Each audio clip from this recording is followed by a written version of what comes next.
السلام عليكم ورحمة الله وبركاته. ازيكم شباب تانية ثانوي، يا رب تكونوا بخير.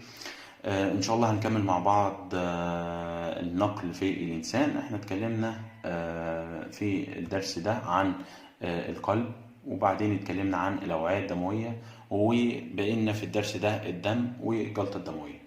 طيب احنا عارفين ان الدم طبعا ان هو السائل الاساسي او الوسط الاساسي للنقل. طبعا احنا قلنا ان السائل ده او الدم ده شبهناه بالميه، الميه هي اللي ماشيه تمام في المواسير او الاوعيه، تمام، بواسطه المضخه او القلب. طيب يبقى احنا دلوقتي كلامنا كله عن القلب. عارفين ان هو الوسط الاساسي. شويه خصائص للقلب المفروض نبقى عارفينها. اولا حجم القلب، حجم الدم في الجسم كله بيبقى من 5 ل 6 لتر، يعني الجسم كله فيه من 5 ل 6 لتر. طيب البي اتش بتبقى قلويه، البي اتش بتبقى قلوي 7.4، قلوي ضعيف. اللون بيبقى احمر قاتم، تمام. اللون ده بيبقى احمر او مش قاتم بس، ممكن يبقى فاتح كمان، يبقى قاتم او فاتح، وبيبقى لزج. يبقى الدم ده لزج لانه سائل تقيل، تمام، مش ميه يعني. طيب دلوقتي عايزين نعرف بقى تركيب الدم. هو الدم ده بيتكون من ايه؟ قال لك الدم ده بيتكون من، بنقسمه لحاجتين، ممكن نقسمه الى سائل والى جسيمات. ماشي، نقسمه الى سائل وجسيمات، او بنقول عليها زائبات، حاجات زائبه في السائل ده. طيب ايه هو السائل؟ اقصد ايه بالسائل؟ انا لما بتكلم السائل ده بتكلم على البلازما، تمام. اما الجسيمات او الذئبات فثلاث حاجات. ايه هما؟ قال لك خلايا الدم الحمراء، وخلايا الدم البيضاء، وتالت حاجة الصفائح الدموية.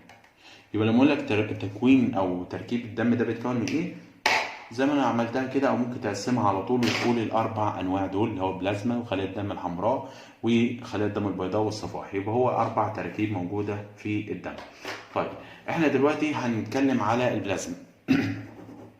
اول حاجه معانا البلازما. انا عايز اعرف ايه في البلازما. اولا البلازما دي قال لك نسبه البلازما في الدم بيمثل 54% من الدم، يعني اكتر من نص الدم عباره عن بلازما، السائل نفسه، تمام. قال لك تعال نشوف بقى البلازما دي بيتكون من ايه.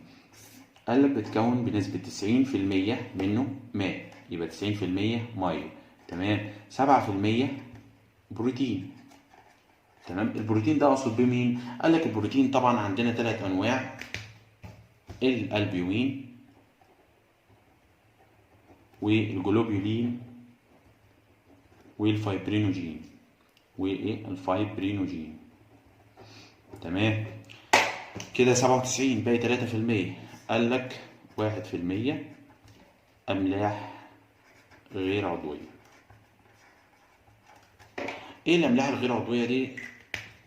ضربنا امثله ليها زي الصوديوم مثلا، زي الكالسيوم، زي الكلور، تمام. بتبقى صورة غير عضوية، يعني ما تكونتش في الجسم الإنسان، أو بتبقى موجودة. طبعا احنا عارفين الحاجات دي بتبقى موجودة في الطبيعة، ماشي. يبقى هي صورة غير عضوية.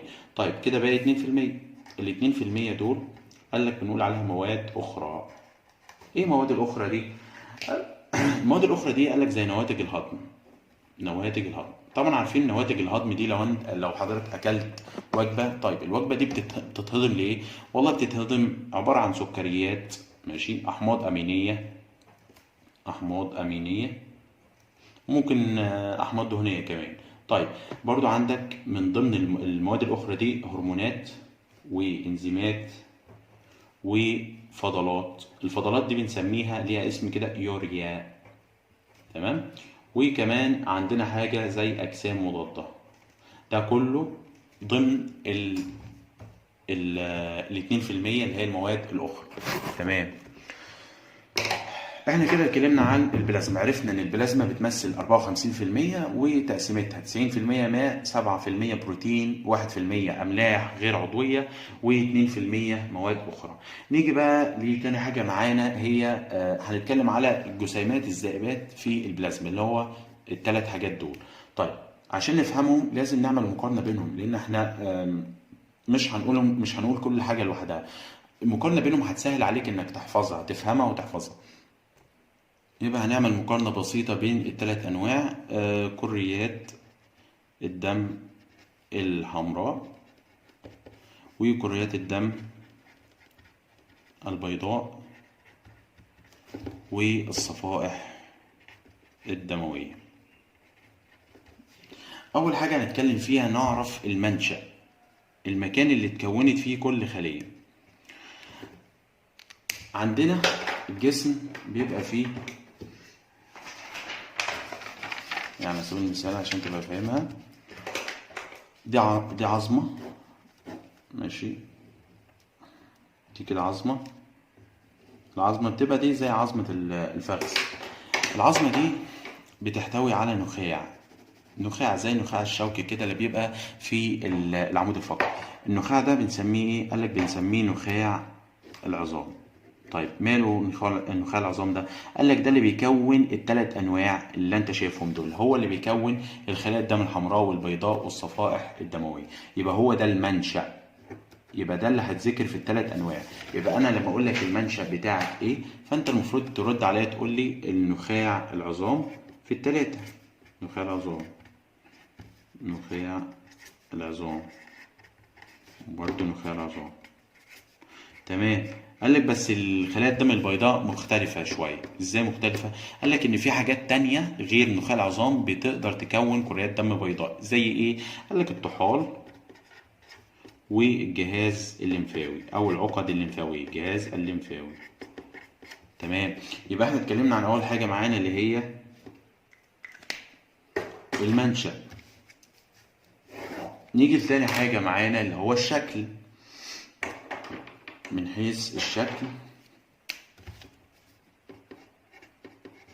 شكل كل خلية أو كل تركيب من دول. قال لك كريات الدم البيضاء بيبقى شكلها زي ما أنت شايف عندك في الصورة كده، بتبقى شكلها مستديرة الشكل، شكلها مدور بس مقعرة من الوجهين من الجانبين.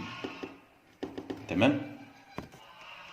فاحنا لما بنرسم شكلها بيبقى شكل كده زي ما انت شايف في الصورة عندك. تمام. طيب بيبقى شكلها مقعر، طبعا مش عارف ارسمها غير كده، يعني هي شكلها مستدير وبيبقى شكلها مقعر من الجانبين. طيب بالنسبة لكريات الدم البيضاء قال لك ملهاش شكل محدد، يبقى ليس لها شكل خاص او شكل محدد.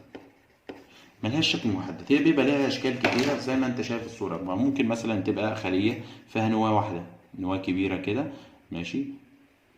ممكن تبقى خلية فيها نوايتين بالطريقة دي، عاملة زي الهاند فري كده، عاملة زي السماعة. ممكن تبقى فيها أكتر، 3.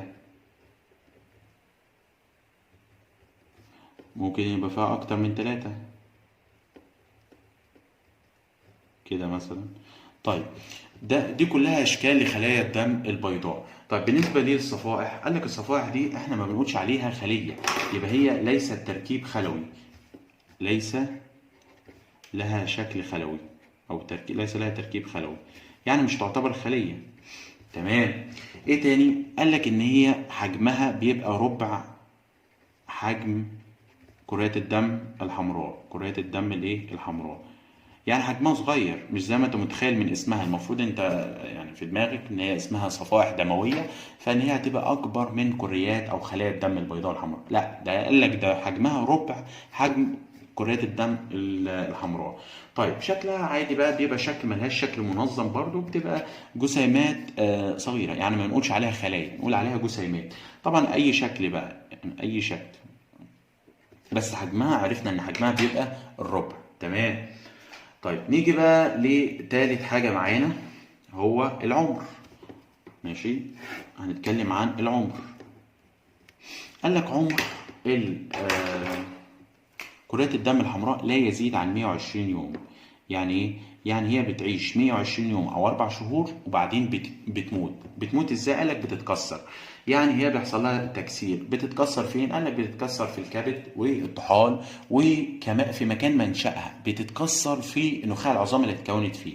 طيب هي بتتكسر، خلايا الدم الحمراء بتتكسر وبيطلع منها بروتينات. طيب انا بستفيد من البروتينات دي؟ اقول لك ايوه بستفيد منها. ازاي؟ قال لك بستفيد منها في تكوين العصاره الصفراويه. احنا اخدنا في الدرس اخدنا في الدرس اللي هو بتاع التغذيه الغير ذاتيه، كنا بنقول ان عندك العصاره الصفراويه كانت بتحول الدهون الى مستحلب دهني، يبقى كانت بتساعد في هضم الدهون. تمام، يبقى انا استفدت حاجه من موضوع تكسير الايه كرات الدم الحمراء، يبقى 120 يوم. تمام. اما بقى بالنسبه لكرات الدم البيضاء فقال لك بتعيش من 13 ل 20 يوم بس، وبعد كده بتموت. طيب ملحوظه بس عشان في ناس بتبقى فاهمه غلط الموضوع ده، من 13 ل 20 يوم ما اقصدش بيها الفرق. يعني في ناس بتفهم ان اقصد بيها ان هي بتعيش 7 ايام، لا انا بقول لك من 13 ل 20 يوم. معناها معناها ان لقينا ان في انواع من الخلايا الدم البيضاء دي بتموت بعد 13 او بتموت بعد 14 او بعد 17 يوم، في لحد اخر حاجه بتموت لحد بعد 20 يوم. تمام، يبقى احنا مش ما قدرناش نحدد عدد معين زي كرات الدم الحمراء، فعشان كده عملنا مده زمنيه في الفتره دي بيكون كل كرات الدم البيضاء ماتت ويتكون غيرها. تمام. بالنسبه بقى للصفائح الدمويه قال لك هي بتتكسر باستمرار ب 10 ايام، يعني هي اخر 10 ايام. تمام، يبقى ده بالنسبه للعمر. عرفنا طبعا أهمية تكسير كرات الدم الحمراء، وعرفنا مكان تكسيرها فين. بتتكسر قلنا في الكبد والطحال والمنشأ بتاع اللي هو نخاع العظام يعني. تمام. هنتكلم بعد كده عن اللون. لون كل حاجة كرات الدم الحمراء من اسمها ده، أنا بقول لك كريات دم حمراء، يبقى لونها إيه؟ قال لك لونها أحمر، مش محتاج. تمام. طب واحد يقول لي ليه لونها احمر؟ لو سالك ليه لونها احمر هتقول لي ان الدم ده بيحتوي على هيموجلوبين. طب احنا عارفين الهيموجلوبين ده اللي هو نوع من انواع البروتينات. تمام. الهيموجلوبين ده عباره عن قسمين، هيم بمعنى حديد وجلوبين معناها بروتين، يبقى هيم حديد وجلوبين بروتين. طيب قال لك ده بيكون لونه احمر، يبقى ده بيكون لونه احمر. تمام، يبقى احنا عرفنا سبب اللون بتاعه. بالنسبه بقى لكرات الدم البيضاء، والله انا بقول لك ليها اشكال كتيره، فهي ملهاش لون محدد، يبقى ليس أو تقدر تقول عديمه اللون. تمام. طيب اما الصفائح الدمويه فاحنا ما قلناش عن اللون بتاع حاجه، لان هي ملهاش لون، وفي نفس يعني ما تقدرش تحدد ليه الصفائح الدمويه لون، فبالتالي بناخد شرطه كده، يعني ملهاش لون. بس ما تقولش عديمه اللون، في فرق بين عديمه اللون وفي فرق بين حاجه اساسا ملهاش مقارنه في اللون اصلا. تمام. طيب نيجي بعد كده لبرضو حاجه النواه. والله انا خلايا الدم كرات الدم الحمراء دي هي بتبقى مستديرة الشكل، مقعرة الواجهين او الجانبين، بس ملهاش نواة، يبقى ليس لها نواة، ما بنشوفش لها نواة. طبعا زي ما انت شايف انا قلت لك في نواة ممكن تبقى واحدة او اكثر، واحدة او اتنين او تلاتة. تمام، يبقى هتقول لي كده متعددة النواة او تحتوي على نواة او اكثر. تمام. طيب بالنسبه بقى للصفائح الدمويه نفس الكلام اللي انا قلته في اللون، مش هتكلم عن ان هي فيها نواه ولا لا. ازاي هيبقى فيها نواه وهي مش خليه اصلا؟ انت فاهم؟ يبقى هي ملهاش نواه ليه اصلا؟ هتقولي عشان هي دي مش خليه، دي مش خليه من الاساس. انا قلت لك دي جسيمات، او قلت لك ده شكل ليس لها تركيب خلوي، يعني مش خليه، ده تركيب في الجسم عادي زي اي حاجه. طيب نتكلم بعد كده على اهم نقطه معانا هي الوظيفه. تعالى نعرف بقى وظيفه كل حاجه. وظيفه كل تركيب من التراكيب الثلاثه دول. والله تركيبه او وظيفه الدم الحمراء حاجتين. انا بحمل الدم ده هو اللي بيحمل الاكسجين، يبقى انت تقدر تقول بيحمل الاكسجين وبيقوم بنقله منين لمنين. قال لك ده بنقل الاكسجين من الرئتين، والله هو بيتكون في الرئتين. تمام، الى جميع انسجه الجسم. هفكرك طبعا بالرسمه اللي احنا رسمناها في الفيديو اللي فات، والله ازاي بيحصل النقل اللي انت بتقول عليه ده. دي الرسمة اللي كنا رسمناها في الفيديو اللي فات. والله احنا كنا قلنا ان المفروض ان الدم اللي بيمشي، الدم اللي طالع من البطين لما بيحصل انقباض للبطين الايمن كان بيحصل ايه؟ الدم بيندفع في الشريان الرئوي، والدم ده بيبقى دم غير مؤكسج، دم فيه ثاني اكسيد الكربون، يعني ما فيهوش اكسجين، لا ده فيه ثاني اكسيد الكربون. وقلنا ان الدم الغير مؤكسج ده بيمشي لحد ما يوصل للرئه. طيب وصل للرئه، الرئه بتنظفه، بتاخد الثاني اكسيد الكربون عشان تطلعه في عمليه الزفير والشهيق دي، وبتديله اكسجين، فاصبح الدم اللي هيطلع من الرئه لما الاورده الرئويه الاربعه تروح تاخده هتلاقيه دم ايه؟ متنظف، دم مؤكسج، دم فيه ايه؟ اكسجين. يبقى دلوقتي الدم هو اللي راح جاب الايه؟ الاورده الاربعه هي اللي راحت جابت الدم اللي فيه اكسجين من الرئه. يبقى دلوقتي الدم ده هو اللي حمل او نقل الاكسجين من الرئتين الى جميع انسجه الجسم. طيب ازاي حصل؟ والله احنا عارفين ان الدم ده، احنا قلنا ان الدم، طبعا احنا قلنا ان الدم ده بيبقى فيه هيموجلوبين، يعني الدم بيحتوي عليه هيموجلوبين. تمام. طيب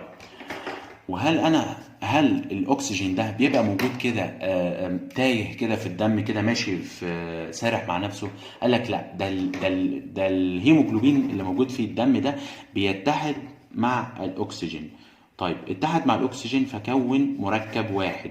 يبقى انا كونت مركب واحد عشان امسك الاكسجين في الدم بحيث ان هو ما يهربش مني. يبقى ده كله عشان يديني ايه؟ قال لك عشان يديني اوكسي هيموجلوبين. تمام، اوكسي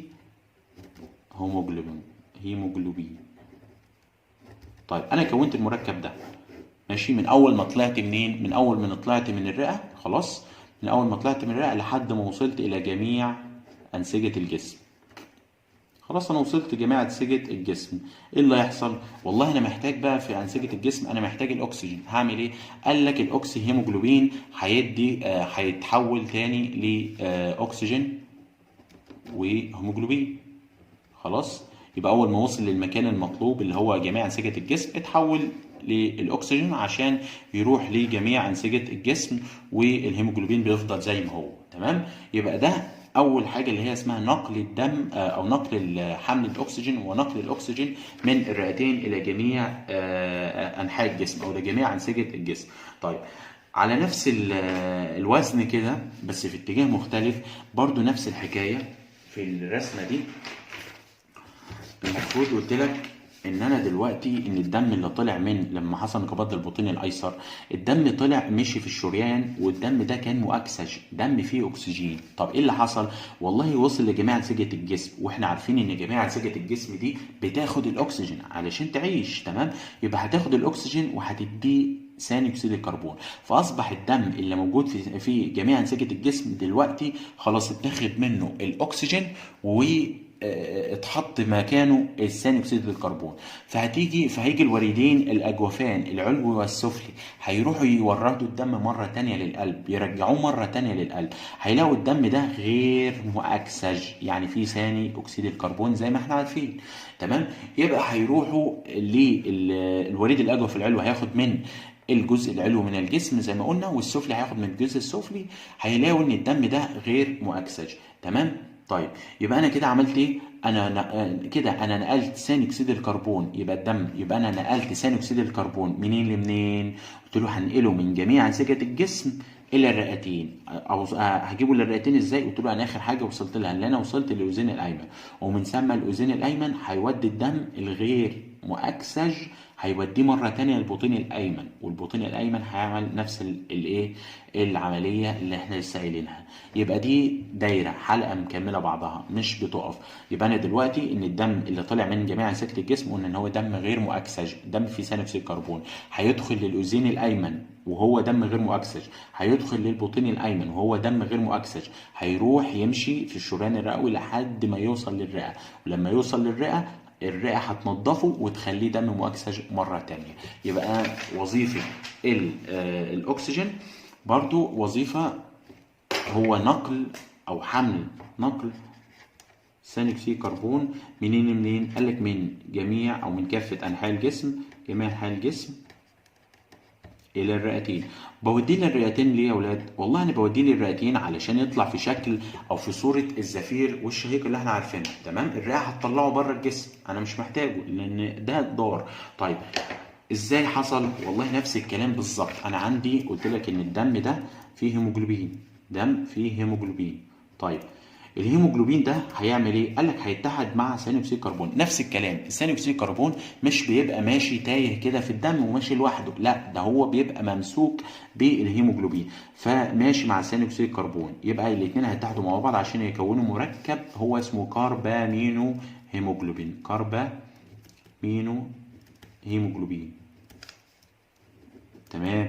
يبقى المركب اللي انا عايزه ده اتكون هو كاربامينو هيموجلوبين. ليه؟ علشان امسك فيه الثاني اكسيد الكربون ما اخليهوش يهرب مني، تمام؟ طيب الهيموجلوبين مسك في ثاني اكسيد الكربون وهياخده يوديه فين؟ والله هياخده من، قلنا زي ما قلنا، من جميع انحاء الجسم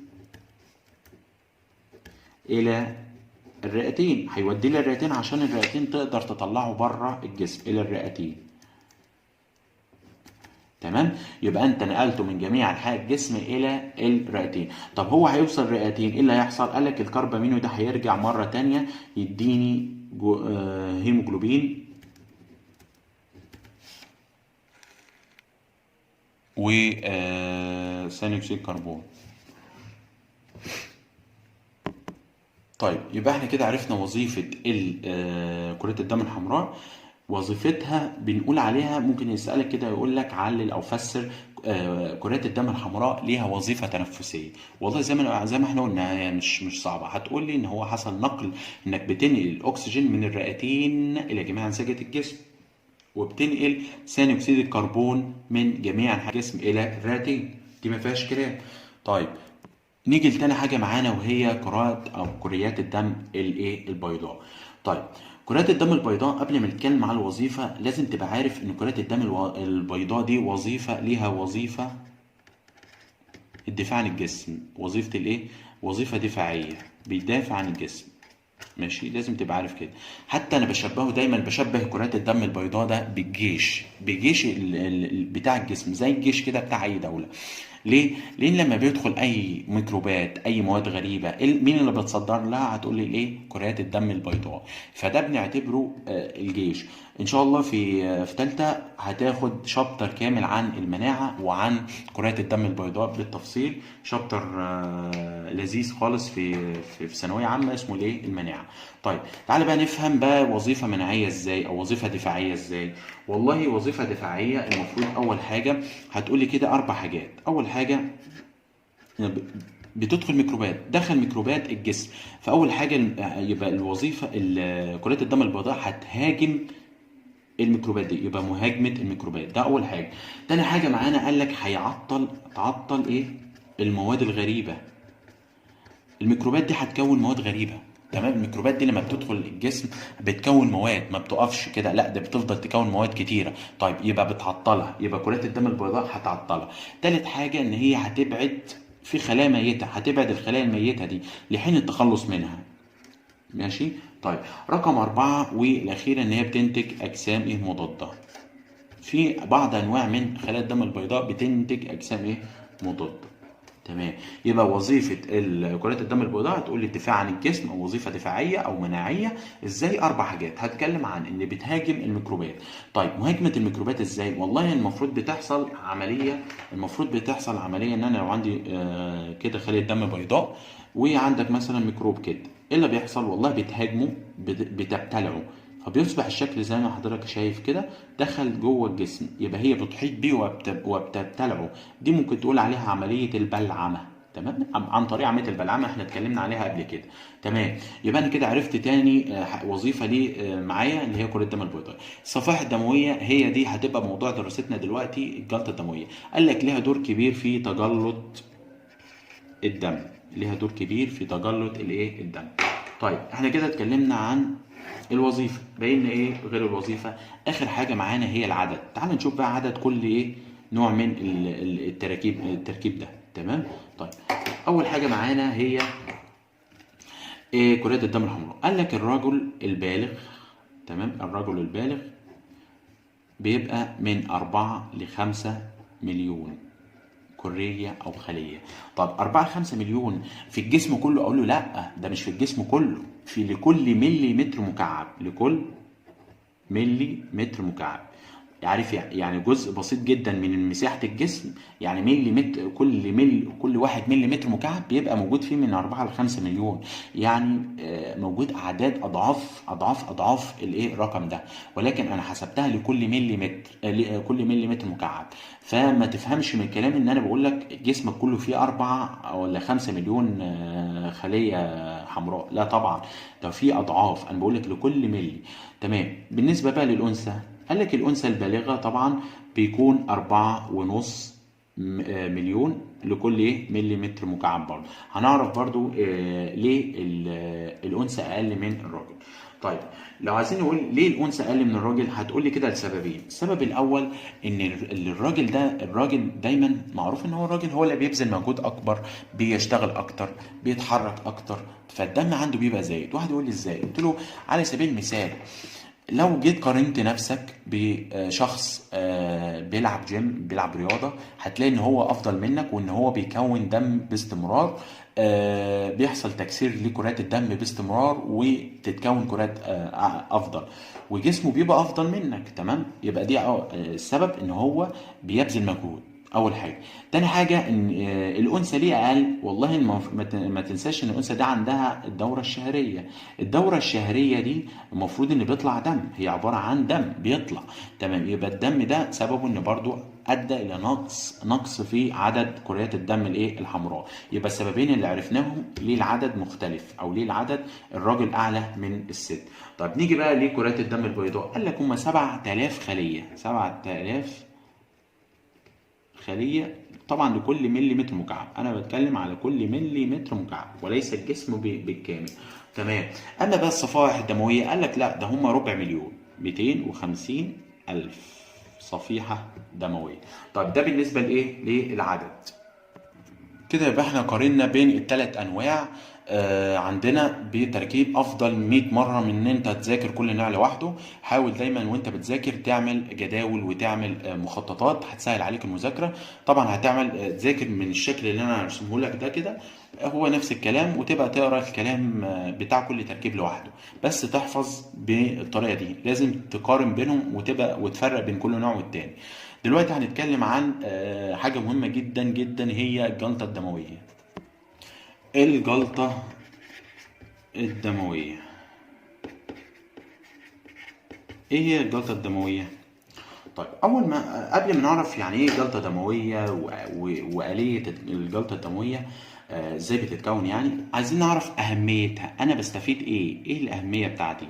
الأهمية والله كده أنا بقول لك مثلا حصل لك جرح قطعي في ايدك مثلا، او في اي جزء من سطح الجلد. طيب القطع او الجرح ده بتلاحظ ان في خلال كام يوم الجرح ده بيلتئم وبتتكون قشره كده، انت بتشيلها الحمرة دي، هي دي الجلطه الدمويه. طيب تعال نشوف بقى اهميتها ايه. والله المفروض ان لها 3 اهميات. اول حاجه، لولا الجلطه دي كان ايه اللي حصل؟ والله الجلطه دي لو ما حصلتش كان الدم فضل ينزف، وبالتالي فضلت تنزف لحد ما دمك اتصفى. يبقى ده من نعمه ربنا علينا ان بيحصل وقف للنزيف، يبقى النزيف هيقف. تمام. طيب دي اول حاجه. تاني حاجه ان انت بتلاحظ ان بتتكون على طول الجلطه دي. ليه؟ قال لك ساعتها هتمنع دخول الميكروبات، تمنع دخول الميكروبات. تمام. طيب حاجه كمان مش مكتوبه عندك، ان هي تحصل برضو التئام للجروح، زي ما قلنا التئام الجروح. لولا الجلطه دي ما كانش حصل التئام للجروح، وكان اللي هيحصل عنده قطع او جرح هيفضل مفتوح. تمام. يبقى احنا عرفنا هتوقف النزيف، وبالتالي هتحمي الجسم من فقد كميه كبيره من الدم. وتاني حاجه ان انت بتمنع دخول الميكروبات والتئام الجروح. طب احنا كده عرفنا اهميه الجلطه الدمويه. تمام. طيب عرفنا كده الأهمية، نيجي بقى لعوامل أو أسباب حدوث التجلط. المفروض إن في عوامل. إيه العوامل اللي بتساعد في الحدوث؟ والله العوامل اللي بتساعد إن بيحصل العوامل عندي كده المفروض حاجتين. إن الدم ده لما تعرض الدم للهواء. لما الدم القطع اللي حصل في ايدك ده يتعرض للهواء، بيحصل على طول بتبدا تتكون الجلطه.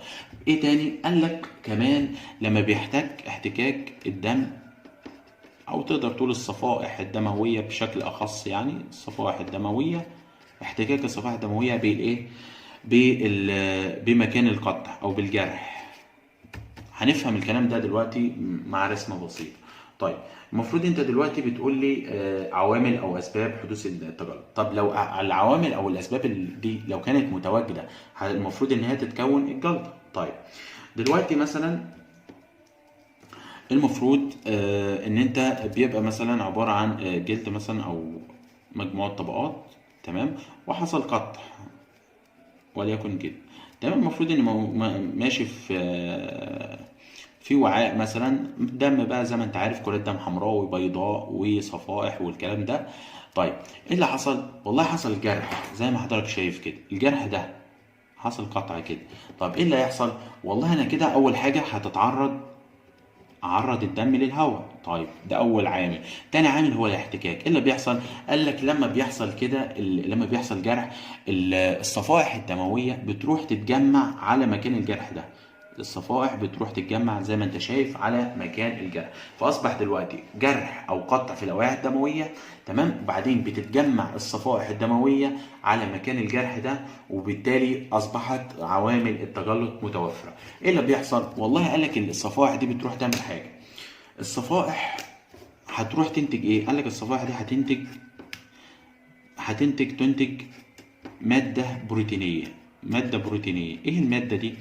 قال لك الماده دي اسمها ثرومبوبلاستين، مهمه جدا جدا جدا، تمام. ايه الماده الثرومبوبلاستين؟ قال لك الماده دي بتعمل ايه؟ قال لك الماده دي بتنشط او بتحول البروثرومبين الى ثرومبين. طيب يبقى هي حولت البروثرومبين الى ثرومبين. طيب دلوقتي احنا كده هنتلخبط بين ثرومبوبلاستين وبروثرومبين وثرومبين لان شبه بعض. طب افرق بينهم ازاي؟ قلت لك بص يا سيدي، اي حاجه اخرها كلمه جين، تمام، اخرها كلمه جين، فدي بنعتبرها غير نشط. يعني زي ما احنا اخدنا قبل كده في التغذيه الغير ذاتيه، كنا بنقول مثلا بيبسينوجين او تريبسينوجين، ده كده بيبقى غير نشط. طب هنا بقى قلت لك اي حاجه اولها يبقى دي اخرها جين، وهنا اولها برو، يبقى لما تلاقي كلمه برو اول الكلمه فتفهم ان دي كده معناها غير نشط، ماشي، زي البروثرومبين، تمام. اما اللي ما فيهاش برو زي دي كده فبنعتبرها ان هي بتبقى نشط. طيب البروثرومبين ده بيتكون فين؟ قال لك ده بيفرزه الكبد، تمام. فانا عندي الكبد مثلا، ده مثلا الكبد، قال لك الكبد ده بيفرز حاجتين عكس بعض، بيفرز حاجتين عكس بعض. ايه هما الحاجتين اللي عكس بعض دول؟ قال لك بيفرز البروثرومبين، وحاجة تانية اسمها الهيبارين. هنعرف أهمية الهيبارين دي دلوقتي.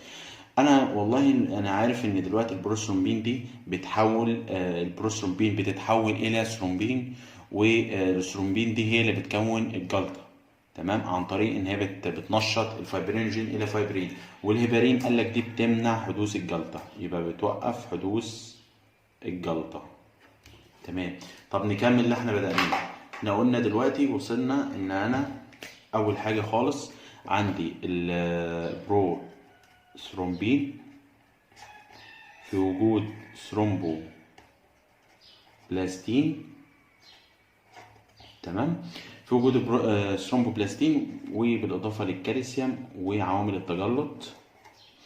التجلط ده هيديني ايه؟ قال لك هيديني ثرومبين، تمام. طيب الثرومبين ده هستفيد بيه في ايه؟ قال لك الثرومبين ده بينشط الفايبرينوجين. طيب يبقى انا عندي الفايبرينوجين كده، انا عندي الفايبرينوجين في وجود الثرومبين بيتحول الى فايبرين. احنا قلنا كلمة جين معناها غير نشط، فيتحول ليه فايبرين. طيب انا دلوقتي يبقى انا الفايبرين ده بستفيد بيه في ايه؟ قال لك الفايبرين ده بيكون خيوط، والخيوط دي هي اللي بتعمل الجلطه.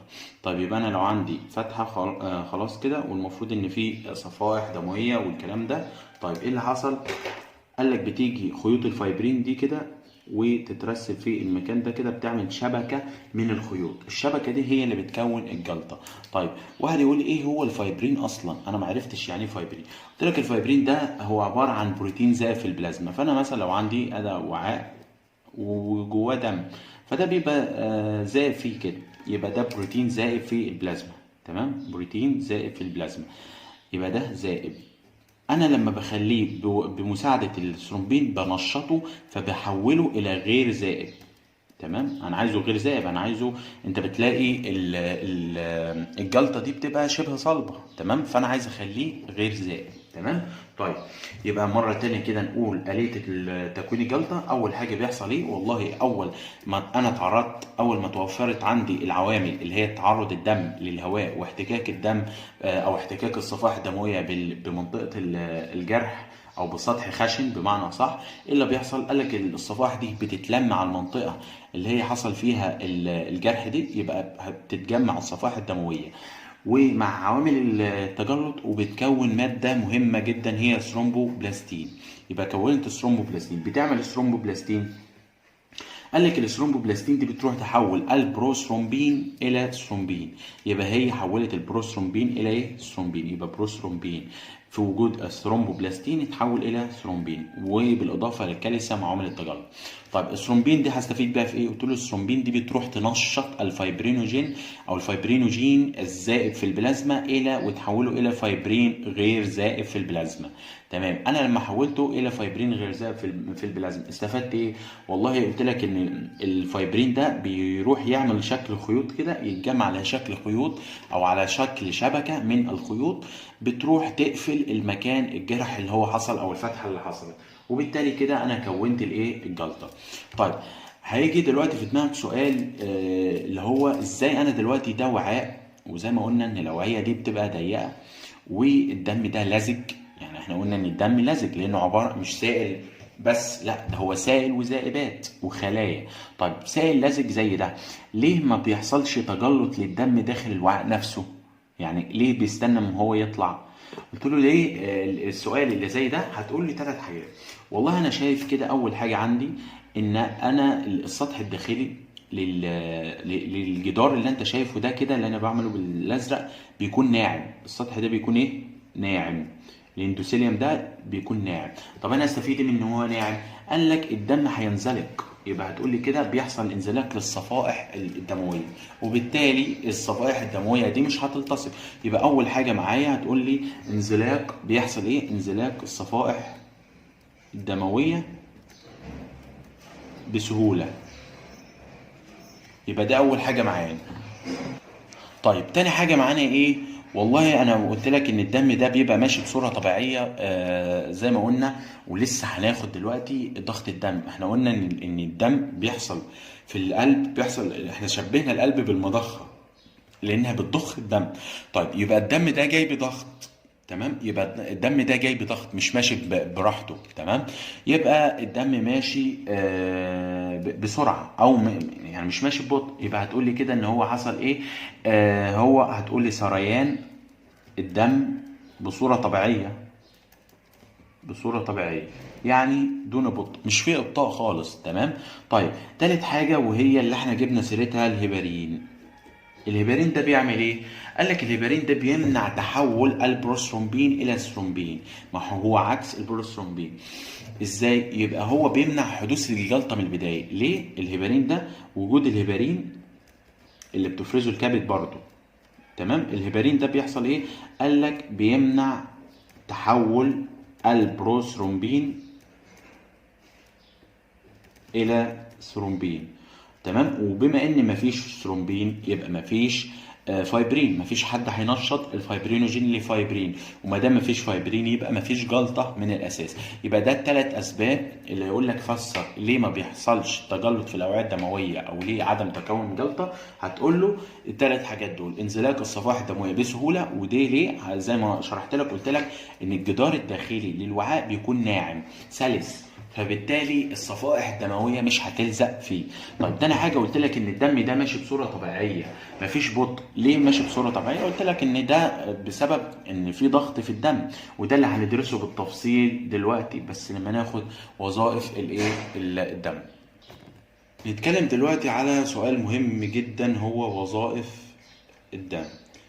ناس كتيرة بتستصعب السؤال ده لانه السؤال اجابته كبيرة، ويفضل يحفظ فيهم، وبيبقى بالنسبه له الموضوع صعب.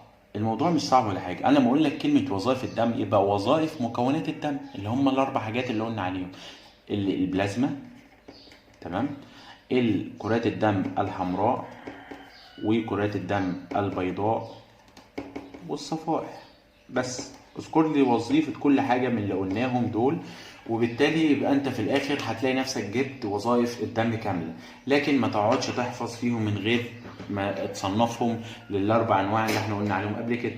طيب لما نمسك مثلا اول حاجه كرات الدم الحمراء مثلا.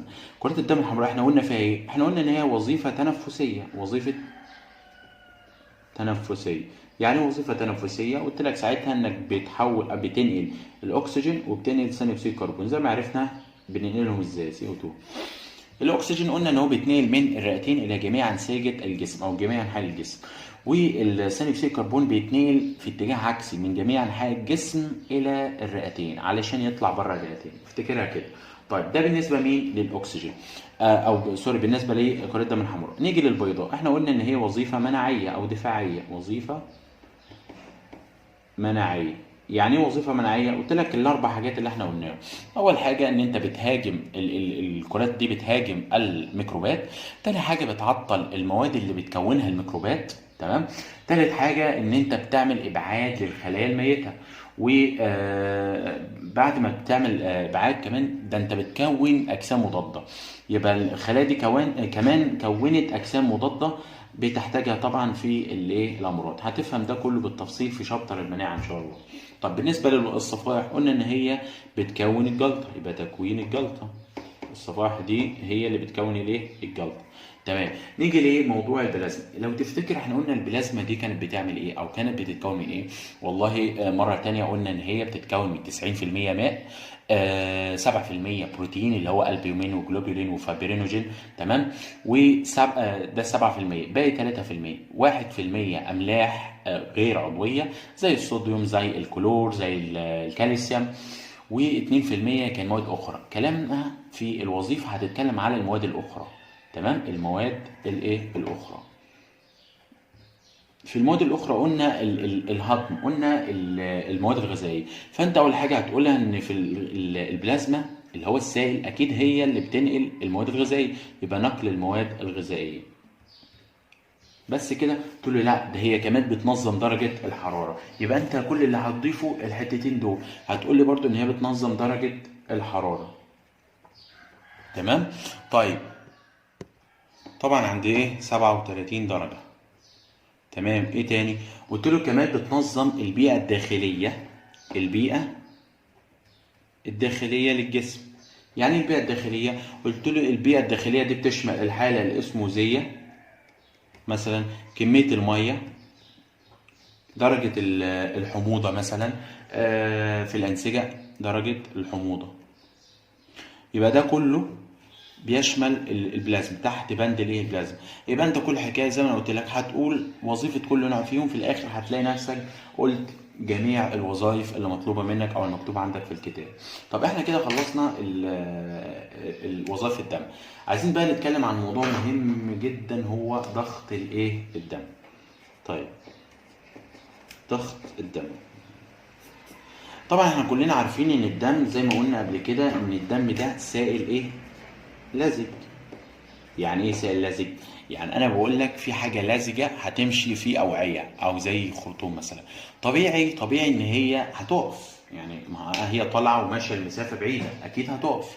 تمام. يبقى انا محتاج حاجه تزق السائل اللزج ده في الوعاء، يبقى انا محتاج حاجه تزق. تمام.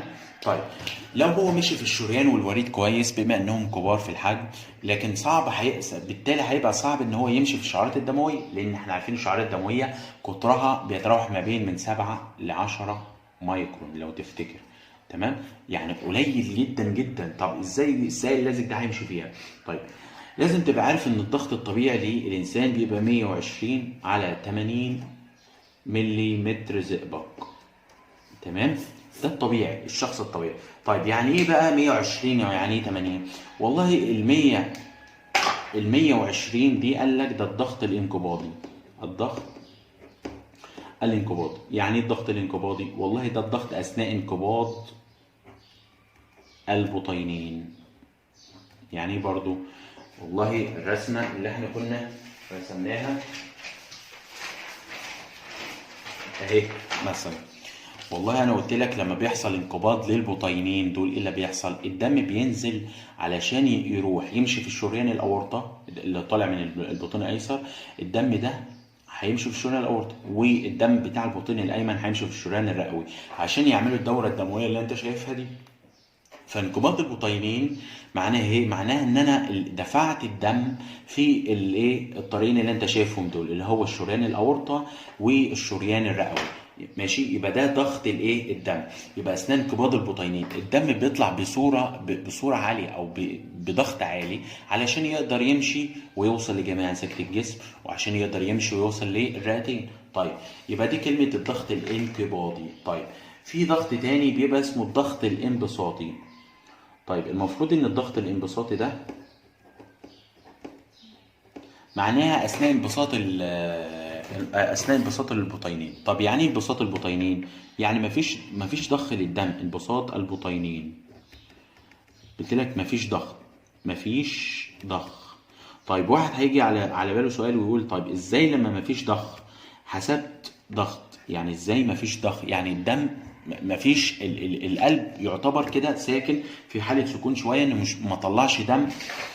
تمام. حالة انبساط يعني الصمامات مفتوحة والدم موجود والدنيا تمام ومفيش دم طالع في الطريقين اللي انت عارفهم دول. طب ده اسمه انبساط. ازاي انا قدرت احسب ان هو الانبساط بيبقى 80؟ قلت له والله مثلا هضرب لك مثال. وانا مثلا لو حضرتك بترش ميه مثلا ووصلت الخرطوم بالحنفيه ورشيت، خلاص رشيت وخلصت، وانت مشغل الحنفيه الضغط كان كويس خالص والميه بتطلع. طيب حضرتك قفلت الحنفيه، لسه هل الميه بتختفي من الخرطوم تماما ولا بتقف تماما، ولا بيفضل فيه شويه ميه في الخرطوم حتى بعد ما بتقفل الحنفيه؟ بالظبط نفس الحكايه. يبقى الضغط الانبساطي موجود ازاي في حين ان مفيش ضخ للدم من القلب؟ هتقول له برضو ان لسه ان الدم ده بيبقى لسه موجود، الدم مازال موجود في الأوعية. نفس الحكاية زي المية اللي لسه موجودة في الخرطوم، لسه موجودة في الأوعية. تمام. طب أنا كده فهمت الضغط الدم الانقباضي أثناء انقباض البطينين، يعني أثناء ضخ الدم من القلب، والانبساطي معناها ان مفيش ضخ للدم. وفهمت يعني ايه كلمه انبساطي خليته 80 ازاي. طيب يقول لك امتى، يسالك سؤال يقول لك امتى يزود امتى الضغط يزيد وامتى الضغط يقل. والله امتى الضغط يزيد؟ هتقول له يزيد في حاله انقباض البطينين. طب يقل امتى؟ والله في حاله انبساط البطينين. طبعا الارقام مش بتفضل كده، ده بالنسبه للشخص الطبيعي بيبقى النسبه 120 على 80. طب لو واحد تعبان مثلا او واحد عنده مريض ضغط بتلاقي مثلا الانقباض ده بيبقى عالي. تمام. بتلاقي مثلا 160 170 على الرقم اللي بعده مثلا 170 على 100. انت فاهمني؟ طيب يبقى انا دلوقتي ده لشخص طبيعي، عرفنا امتى الضغط يزيد وامتى يقل.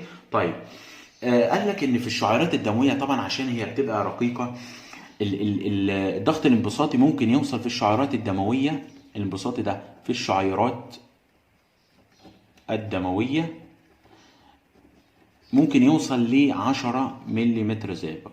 تمام.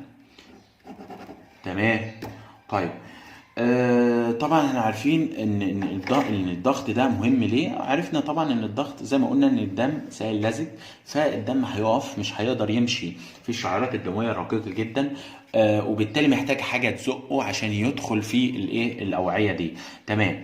دلوقتي احنا اتكلمنا عن الضغط، عايزين نتكلم بقى على قياس الضغط. ازاي حضرتك تقدر تقيس الضغط؟ طيب، قياس الايه الضغط. والله احنا لسه قايلين ان انا عندي رقمين لما ضربت لك المثال 120 على 80 لو شخص طبيعي.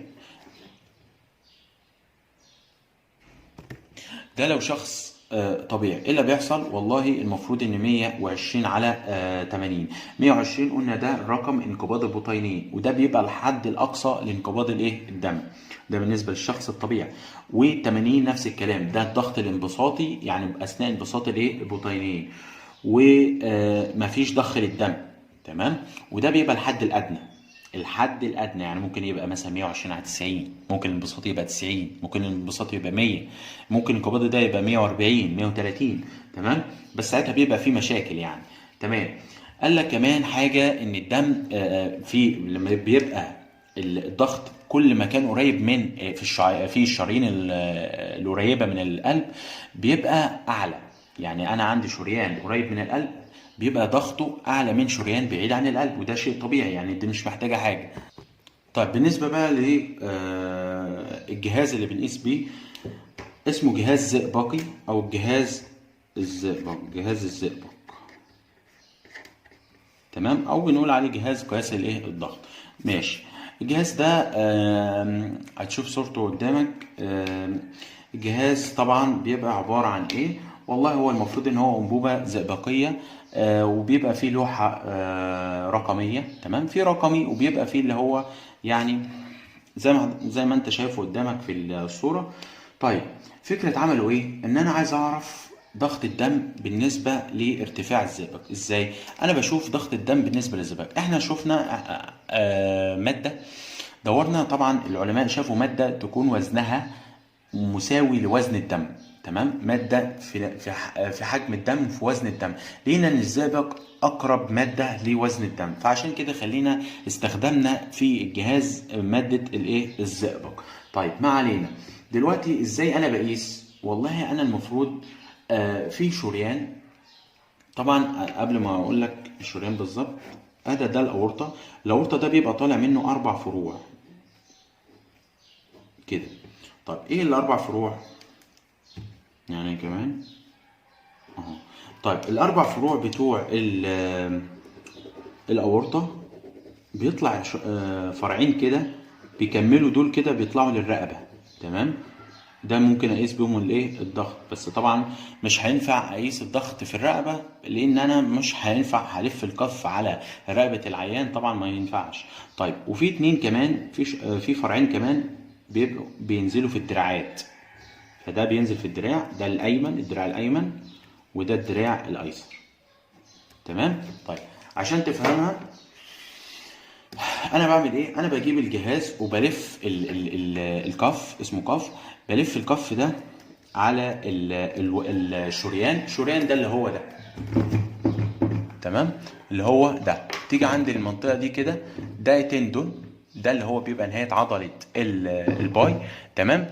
وبتيجي هو الشريان مكانه هنا بالظبط. يبقى انت بتروح لافف الكف على المنطقه دي، على العضله اللي هي اسمها الباي، وبتحط السماعه الناحيه دي. ركز، انت بتحط السماعه الناحيه دي مش هنا، لان الشريان هنا اهو.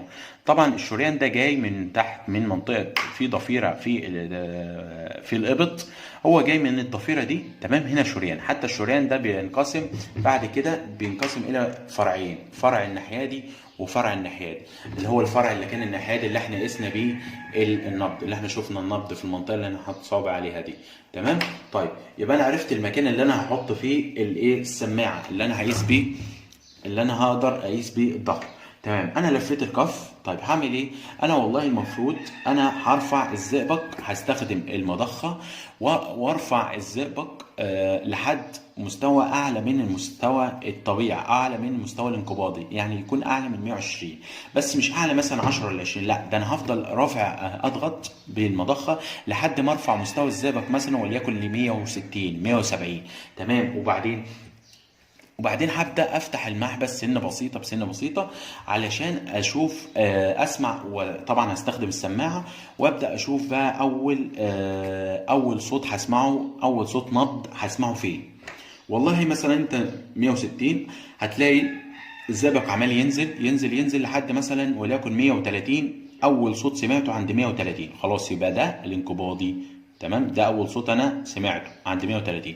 فضل برضو النبض موجود ومستمر، 120 موجود، 110 موجود، 100 موجود، 90 موجود، وليكن لحد 90 جيت على 80 ما سمعتش حاجه. اخر حاجه سمعتها كان على 90، يبقى ده الانبساط. يبقى اول حاجه سمعتها ده الانقباضي، اخر حاجه سمعتها 90 ما سمعتش بعدها، يبقى ده الانبساط.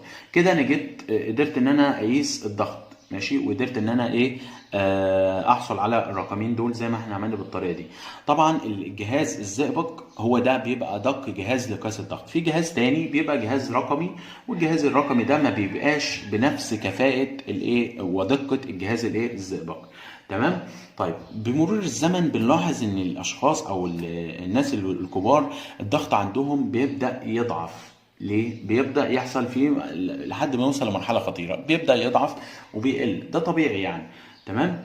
يبقى مش بيضعف معناه ان هو بينزل، لا، معناه انه بيزيد. يعني ايه؟ مثلا بتلاقي شخص كبير مثلا ممكن يوصل، لو شخص مصاب بمرض الضغط بتلاقي مثلا 160 او 170 مثلا على 100، تلاقي ده كده ايه، ده مريض ضغط مثلا، او 170 على 100 كده. بتلاقيه طالع الرقم الانقباضي بيبقى عالي جدا. تمام. فده بنقول ده بيبقى مريض ضغط.